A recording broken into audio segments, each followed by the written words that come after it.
മുനമ്പത്തോ ബി.ജെ.പിക്ക് ഒരു ചെറിയ വിജയം കിട്ടി. സുരേഷ് ഗോപിയും കൂട്ടരും ചേർന്ന് കേക്കൊക്കെ മുറിച്ച് അത് ആഘോഷിക്കുകയും ചെയ്തു.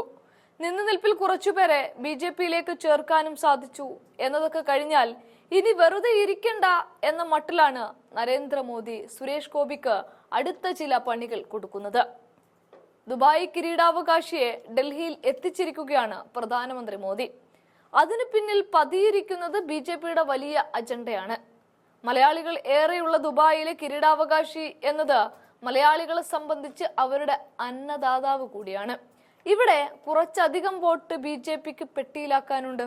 അതിനുള്ള ഏക വഴിയാണ് ദുബായ് കിരീടാവകാശിയും ഉപപ്രധാനമന്ത്രിയും പ്രതിരോധ മന്ത്രിയുമായ Sheikh Hamdan bin Mohammed bin Rashid Al മുക്തിമിനെ ഇന്ത്യയിലേക്ക് എത്തിക്കുക എന്നത്. ദുബായ് കിരീടാവകാശിയ ശേഷം ഷെയ്ഖ് ഹംദാന്റെ ആദ്യ ഇന്ത്യ സന്ദർശനം കൂടിയാണ് ഇത് എന്നോർക്കണം. ഇനി ഇവിടെ ഇതേ ദുബായ് കിരീടാവകാശിയെ വിമാനത്താവളത്തിൽ നിന്നും കൂട്ടിക്കൊണ്ടുവരാൻ വേണ്ടിയിട്ടാണ് സുരേഷ് ഗോപിയെ മോദി ഇപ്പോൾ നിയോഗിച്ചിരിക്കുന്നത്. ഒരു വലിയ സംഘത്തോടൊപ്പം Sheikh bin Rashid Al Maktoum എത്തുമ്പോൾ ഇന്ത്യൻ പ്രതിനിധികൾ വളരെ ചുരുക്കം പേർ മാത്രമേ ഉണ്ടായിരുന്നുള്ളൂ. അതിൽ ഒരാളായിട്ടാണ് ഇവിടെ സുരേഷ് ഗോപി മാറുന്നത്. ഷെയ്ഖ് ഹംദാനുമൊത്തുള്ള ഫോട്ടോയിലും സുരേഷ് ഗോപിയെ മനഃപൂർവ്വം ചേർത്ത് നിർത്തിയിട്ടുണ്ട് മോദി. അതിനൊക്കെ പിന്നിൽ മലയാളികളുടെ വോട്ട് ബാങ്ക് ലക്ഷ്യം വെച്ചുകൊണ്ട് മാത്രമാണ്. കാരണം ദുബായ് മലയാളികളുടെ ഒരു ഹബ്ബാണ്. ഇനി മലയാളിയുടെ സാംസ്കാരിക തനിമ നിലനിർത്തിക്കൊണ്ടുള്ള ചെണ്ടമേളകൾക്ക് നടുവിലൂടെയാണ് ഇതേ ഷെയ്ഖിനെ സുരേഷ് ഗോപി വരവേറ്റത്. അത് കേന്ദ്രത്തിന്റെ മറ്റൊരു പരിപാടിയാണ്. ആകെ മൊത്തം ഒരു മലയാളിമയം. അങ്ങനെ ആകെ മൊത്തം കേരളത്തെ പ്രീതിപ്പെടുത്തുക. മുനമ്പം വിഷയത്തോടെ കേരളത്തിലെ ക്രിസ്ത്യാനികളിൽ ഒരു കൂട്ടർ ബി.ജെ.പിയോടൊപ്പം നിൽക്കാൻ സാധിച്ചിട്ടുണ്ട്. അങ്ങനെ നിർത്തിയിട്ടുണ്ട്. ഇവിടെ മുനമ്പം ബി.ജെ.പി ടീം വഖഫ് ബിൽ പാസ്സായ ആ രാത്രിയിൽ വലിയ ആഹ്ലാദ പ്രകടനം നടത്തും. സുരേഷ് ഗോപിക്ക് നന്ദി അറിയിച്ചതൊക്കെ എട്ടുകോളം വാർത്തയുമായി മാറിയിരുന്നു. സുരേഷ് ഗോപിയുടെ വിവരമില്ലായ്മയെക്കുറിച്ചും അല്പത്തരത്തെക്കുറിച്ചുമൊക്കെ വിവരമുള്ള പൊതുസാമാന്യ ബോധമുള്ള കേരളീയർ വാചാലമാകുമ്പോൾ മോദി അതൊക്കെ ഒന്ന് അടിച്ചൊതുക്കാൻ മറ്റൊരു പ്ലാൻ വരച്ചതാണിപ്പോൾ കാണുന്നതും ഇതേ ദുബായ് ഷെയ്ഖും.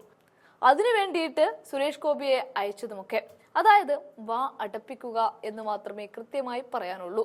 സുരേഷ് ഗോപി എന്ത് പറഞ്ഞാലും വിവാദമാകുന്ന കേരളത്തിൽ ഷെയ്ഖ് വരവേൽപ്പിനായി സുരേഷ് ഗോപിയെ ഇറക്കി കളിക്കുമ്പോൾ ബി.ജെ.പി വിരുദ്ധർ, പ്രത്യേകിച്ച് സുരേഷ് ഗോപി വിരുദ്ധർക്കും ഒരു എതിർവാദം ഉന്നയിക്കാനില്ല.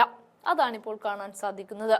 ന്യൂഡൽഹി ഇന്ദിരാഗാന്ധി രാജ്യാന്തര വിമാനത്താവളത്തിൽ എത്തിയപ്പോൾ അരങ്ങേറിയ കേരളത്തിന്റെ പരമ്പരാഗത ചെണ്ടമേളത്തിന്റെ ചിത്രം സമൂഹ മാധ്യമ പേജിൽ പങ്കുവച്ചാണ് ഷെയ്ഖ് ഹംദാൻ കേരളത്തോടുള്ള സ്നേഹം പ്രകടിപ്പിച്ചത്. അദ്ദേഹം എത്തിയ UAE വിമാനത്തിന്റെ പശ്ചാത്തലത്തിൽ 4 മേളക്കാർ നിന്ന് ചെണ്ട കൊട്ടുന്നതാണ് ചിത്രം. ഇതിൽ കൂടുതൽ എന്ത് വേണം? ഷെയ്ഖ് ഹംദാന്റെ ഫോട്ടോ കേരളത്തിന്റെ പ്രിയപ്പെട്ട സാംസ്കാരിക പാരമ്പര്യത്തിന്റെ തനിമ പ്രകടിപ്പിക്കുന്നതായിരുന്നു. UAEയിലെ 38 ലക്ഷത്തോളം ഇന്ത്യക്കാരിൽ വലിയൊരു ശതമാനവും മലയാളികളാണ്.